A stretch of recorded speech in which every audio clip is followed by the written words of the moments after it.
भारतीय घटनेचे घटनाकार डॉक्टर बाबासाहेब आंबेडकर, श्री शिक्षण पुरस्कर्ते महात्मा फुले सावित्रीताई फुले, आद्य कवी महर्षी वाल्मिकी, संत रोहिदास, अहिल्याबाई होळकर, एकलव्यांना स्मरून आजच्या मुदखेड नगरपालिकेच्या प्रचार सभेच्या निमित्तानं मी आपले विचार मांडण्यासाठी उभा आहे. ज्यांनी आताच आपले विचार मांडले ते आपल्या विभागाचे नेते, आमचे मित्र आमदार हेमंतरावजी पाटील, आमदार आनंदरावजी मोंडारकर, जिल्हा प्रमुख विनयजी पाटील. खरं म्हणायला गेलं तर आज या गावामध्ये आल्यानंतर मलाही फार आतुरता होती की नांदेड जिल्ह्यामध्ये जावं आणि माझी मुख्यमंत्र्यांचा, सध्याच्या खासदारांचा मतदारसंघ बघावा. पण मला वाटत नाही की हे शहर आहे, म्हणजे शहरासारखं काहीच नाही इथे. मी येताना पाहिलं तर त्या ग्राउंडवर सगळा कचरा पडलाय, बाटल्या पडल्या, सगळं घाणच घाण आहे. महाराष्ट्रात सगळीकडे फिरायचं आणि आमचं नांदेड बघा सांगायचं, मुदखेडमध्ये काहीच नाही दाखवायचं. म्हणजे मला तरी असं वाटतं की 72 वर्षात त्यांनी काय केलं. मग आता म्हणले एक चान्स द्या, एक चान्स द्या. अरे 35 वेळेस चान्स दिला ना, आणखी काय चान्स मागताय? हे का पिक्चर आहे का? एक चान्स द्या, फ्लॉप झाला, एक चान्स द्या.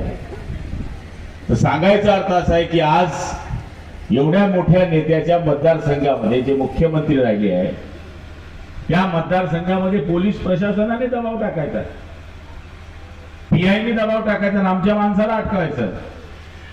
आणि 2 तारीख त्यांची आहे, पण 3 तारीख शिवसेनेची, एवढं लक्षामध्ये ठेवा. काय पेंड लागली नाही कुणाची उमेदवाराला अटक करायची. अशा पद्धतीने दादागिरी करत असाल तर दादागिरी करायचा धंदा आमचा होता. असा एक शिवसैनिक जन्माला आला नाही की ज्याच्यावर केस झाली नाही. जो ज्याच्यावर केस नाही तो शिवसैनिकच होऊ शकत नाही, ही आमची व्याख्या आहे. पण तुम्ही जर अन्याय करत असाल तर हे आम्ही सहन करणार नाही.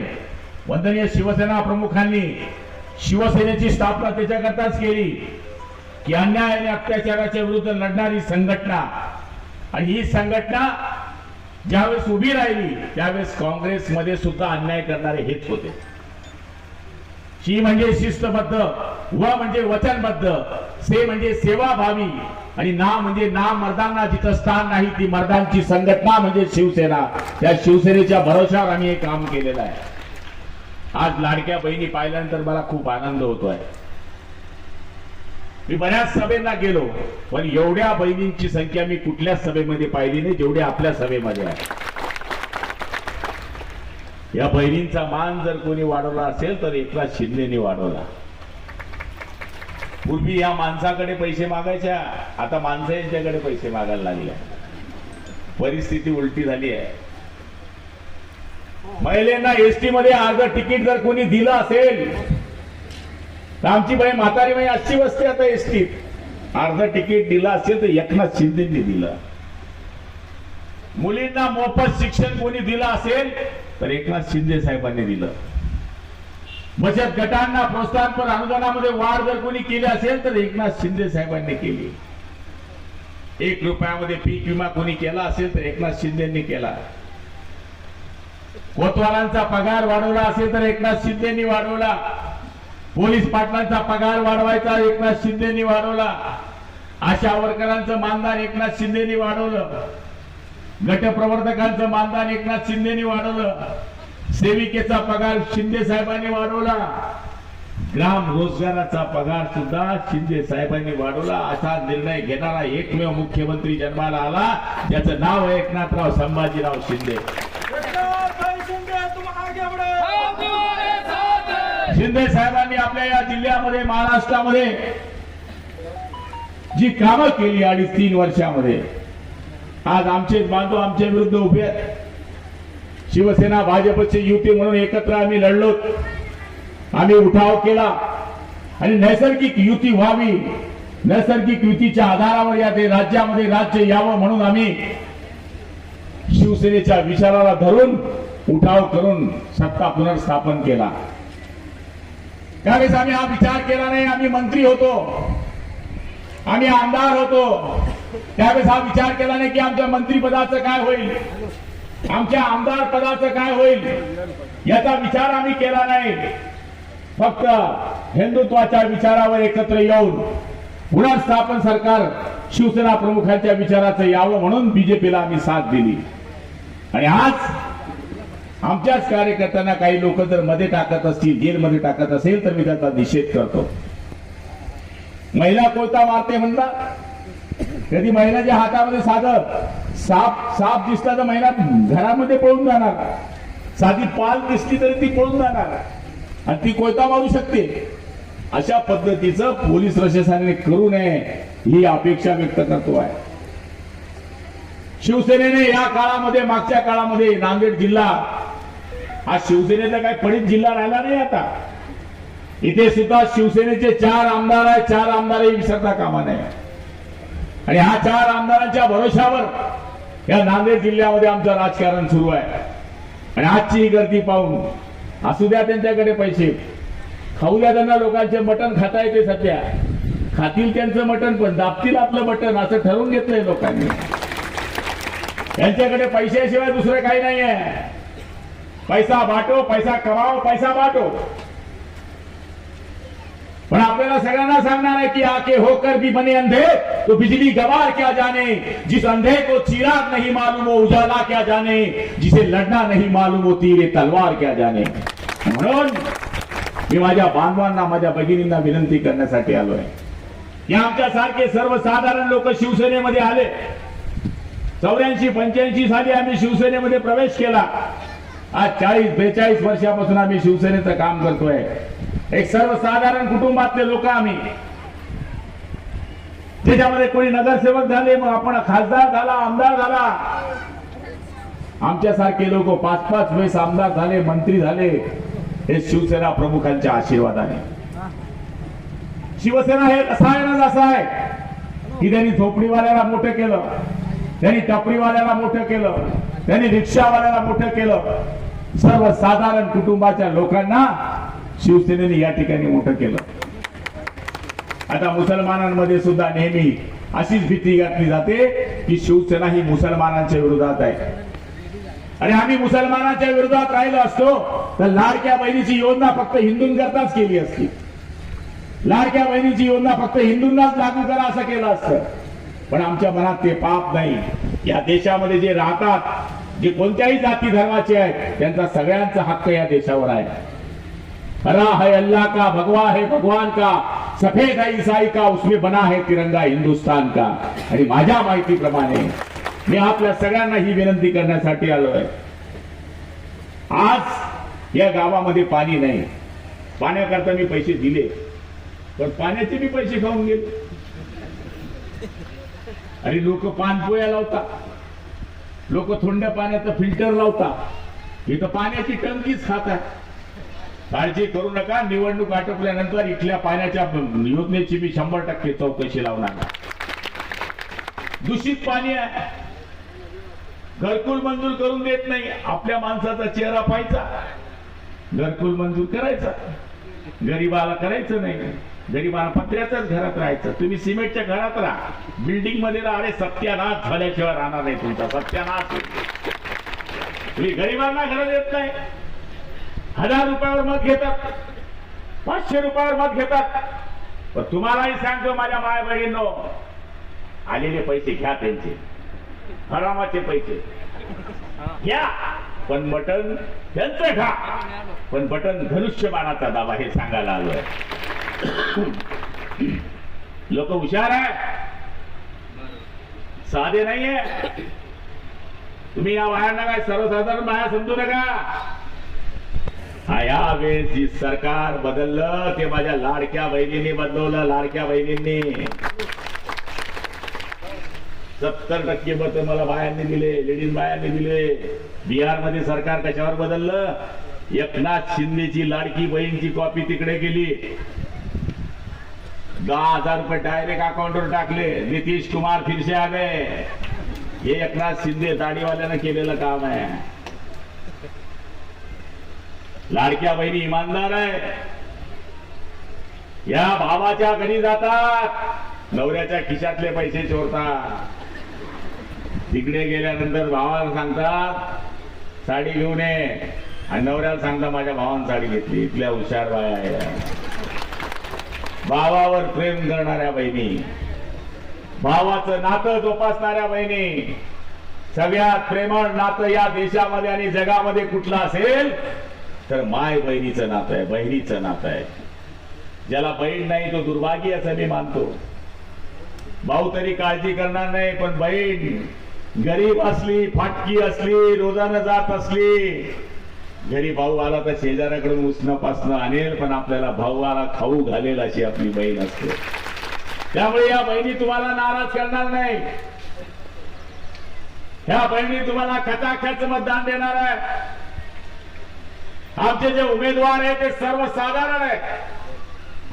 आम्ही तुम्हाला पैसे देऊ शकत नाही, पण वेळ पडली तर तुमचा जीव वाचवण्यासाठी आम्ही तुमच्याकरता रक्त देऊ शकतो, ते सांगायला मी आलेलो आहे. आणि रक्ताने जीव वाचू शकतो, पैशाने जीव वाचू शकत नाही. पैशाने दुनिया चालली असती तर या देशाचे पंतप्रधान टाटा बिर्ला राहिले असते. पैशाने दुनिया चालली असती तर आमदार खासदार धीरूभाई अंबानी राहिले असते. बाबासाहेब आंबेडकरांनी आमच्यावर उपकार केले की राजाचा पोरगा आता राजा होऊ शकत नाही. राजा जर जन्माला यायचा असेल तर तो मतपेटीतून लोकांच्या मतदानातून जन्माला घालण्याचं काम डॉक्टर बाबासाहेब आंबेडकरांनी केलं. आणि तुम्हाला तेच काम करायचं आहे. येणाऱ्या दिवसामध्ये आपल्या सगळ्यांना हे ठरवून घ्यायचं की कोटी कोटी हिंदुस्तानियों का दौर उठाकर मांगेंगे, सौगंध छत्रपति की खाते है कि भगवा ध्वज लहराएंगे.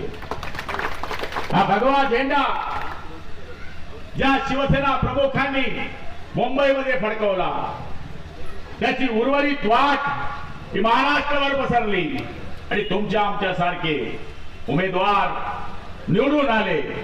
आज मी, माझा बाप, माझा आजोबा, आजोबाचा आजोबा पण मेंबर नव्हता कुठल्या ग्रामपंचायत, पण मी सर्वसाधारण कुटुंबातून आलो, आपल्या आशीर्वादाने निवडून आलो. हेमंत भाऊ तर आमच्याकडचे धुळ्याचे हे की नाही, खानदेशचे, एकटं घर आहे. पण शिवसैनिक हे तुमचं पुरं घर झालं आणि शिवसैनिकांनी जनतेने तुम्हाला मोठं केलं. नांदेड जिल्ह्यामधलं मुदखेड हे गाव, तुम्ही आम्हाला पाणी पाजत नाही, ठीक आहे चव्हाण साहेब, पण तुम्हाला 3 तारखेला म्हणा आम्ही पक्क पाणी पाजू असं ठरवलं आहे. तुम्ही आम्हाला दूषित पाणी पाजतात, तेच दूषित पाणी आम्ही इलेक्शनच्या आधारावर तुम्हाला मतदान रूपी पाजू, तुम्हाला पक्क आजारी पाडू. इथे दवाखाने नाही, इथे चांगलं ग्राउंड नाही, पुतळे नाही, काय नाही. अरे देशाचं नेतृत्व करणाऱ्या माणसाच्या गावाची ही स्थिती, म्हणजे कुबेराच्या घरातच भिकारी पण आहे. दे रे भाऊ कशाला फिरतात तुम्ही? जर तुमची एवढी मोठी सत्ता आहे तर पोलिसांचा दबाव काय वापरतात? तुमची एवढी सत्ता आहे तर गल्ली गल्ली का फिरतात? तुम्ही जर 72 वर्ष काम केलंय तर तुम्हाला तर गल्लीत जाण्याची गरज नाही पडली पाहिजे. तुमची रोड टकाटक पाहिजे, तुमचं ग्राउंड टकाटक पाहिजे, तुमचे रस्ते पाहिजे, गावात पाण्याची व्यवस्था पाहिजे, गटार वाटार आणि मीटर सगळं चांगलं पाहिजे. पण तुमची गटर बी चांगली नाही, तुमच्या गावात मीटर बी चांगलं नाही आणि पियायचं वॉटर बी चांगलं नाही. यांना चांगलं फिल्टर करून टाका तुम्ही आता. आणि महिलांनी ठरवलंय, पक्क ठरवलंय, येणारी 3 तारीख ही निकालाची तारीख आहे, 2 तारीखची मतदानाची तारीख आहे. 1 तारखेला हे गडबड करतात, 1 तारखेला हे तमाशा करतात. घन कचरा काढता ना, कचरा तुमच्या गावात ते कचरा काढणारे येतात ना, या टेंडर मध्ये सुद्धा म्हणे नगरसेवकांना चिठ्ठी आली, 10,000 रुपये दर महिन्याला भेटतात. तुम्हाला काय भेटतो? कचरा, काहीच नाही. अशी परिस्थिती आहे. सुधरा जरा, सुधरा माय बहिणी म्हणून सुधरा. असं दाखवा त्यांना इंगा. मिरचीचा ठेचा कसा झणझणीत लागतो तशा पद्धतीने यावेळेस माझ्या राग रगणी बहिणींनी मतदानामध्ये उतरलं पाहिजे. यांचं जीवन जाईल, त्यांचं जीवन जाईल, पण 72 वर्ष सत्ता असलेले लोक, या राज्यामध्ये राज्य करणारे लोक, आम्ही सांगतो आमच्या मित्र पक्षाचे जे लोक आहेत, तुम्ही तर युती करण्याचा प्रस्ताव करायला पाहिजे होता, तुम्ही मोठेपण दाखवायला पाहिजे होतं, जिल्ह्याचे नेते होते, खासदारकी लागली का युती, आमदारकी लागली का युती, आणि कार्यकर्त्याचं इलेक्शन आले की नो युती. ही काय पद्धत आहे? मला तरी असं वाटतं की याच्यामध्ये कार्यकर्त्यांना संपवण्याचा डाव आहे. हवाओं को निगलना चाहते हैं, हद से भी गुजरना चाहते हैं. हवाओं को निगलना चाहते हैं, हद से भी गुजरना चाहते हैं. किनारों की हिम्मत तो देखिए, ये समंदर को निगलना चाहते हैं. हा मतदारांचा समुद्र आमच्या समोर बसलेला आहे. या मतदार बंधू भगिनी आमच्या समोर बसलेले आहेत, आणि जे त्यांचे लोक ऐकतायत त्यांनी नीट ऐका, नीट ऐका. तुमच्यामध्ये पैसे वाटायची धमाक आहे, आमच्यामध्ये पैसे हिसकवण्याची धमाक आहे, एवढं लक्षामध्ये ठेवा. पुढच्या काळामध्ये, येणाऱ्या काळामध्ये पोलीस प्रशासनाला आमचे आव्हान आहे, जर इथे पैशांचा चुकीचा वापर होत असेल तर इथे या ठिकाणी त्या पद्धतीनं बंदोबस्त लागला पाहिजे. निवडणूक ह्या निपक्षपाती झाल्या पाहिजे. इथं गैररूपात जे चालले आहेत ते थांबले पाहिजे, आणि जर ते थांबत नसतील तर शिवसैनिक मग कुठल्याही गोष्टीचा विचार करणार नाही, एवढं लक्षामध्ये ठेवा. पोलीस काही आमचे दुश्मन नाही, ते पण आमचे भाऊच आहे, पण आमचं म्हणणं एकच आहे, निवडणुकीमध्ये सगळ्यांना समान वागणूक द्या. कोण सत्ताधारी कोण विरोधी याच्यापेक्षा ही निवडणूक स्वच्छ पारदर्शक झाली पाहिजे अशी अपेक्षा आमची आहे. आणि मला खात्री आहे की आजचं वातावरण पाहून निश्चितपणाने उद्यापासून ते जास्त चक्कर मारतील, हो, घर घर फिरतील. दे रे दान सुटे गिर्यान, दे रे दान सुटे गिर्यान असं करतील. पण तुम्ही पक्का ऐकून घ्या, हो म्हणायचं, या कानाने ऐकायचं आणि या कानाने सोडायचं. ते आले का एकच करायचं, पाणी प्या, प्रत्येक घरी अर्धा ग्लास पाणी द्या, ते वापस येणारच नाही तुमच्या गावात. घ्या पाणी, पाणी तेवढं निश्चित आहे. पाणी पाजा त्यांना, गटर दाखवा, आले की गटर बघा म्हणाली. हे जर सगळं तुम्ही दाखवलं, शुद्ध मतदार म्हणून मतदान करा, तुम्हाला पुन्हा पश्चातापाची वेळ येणार नाही. आणि उद्या हे नगरसेवक आणि नगराध्यक्ष निवडून आल्यानंतर जर काम केलं नाही तर त्यांच्या घरावर सुद्धा शिवसेना मोर्चा काढल्याशिवाय राहणार नाही, हे वचन देण्यासाठी आलो. त्यामुळे आपण सगळ्यांनी 2 तारखेला धनुष्यबाणेच्या बटनावर बटन दाबून प्रचंड मतांनी विजय करा ही विनंती करतो. आई जगदंबा तुम्हाला उदंड आयुष्य देव, बदंड शक्ती देव. जो जो शिवसैनिकाला अडवा येईल त्याचा सत्यानाश हो. जय हिंद, जय महाराष्ट्र.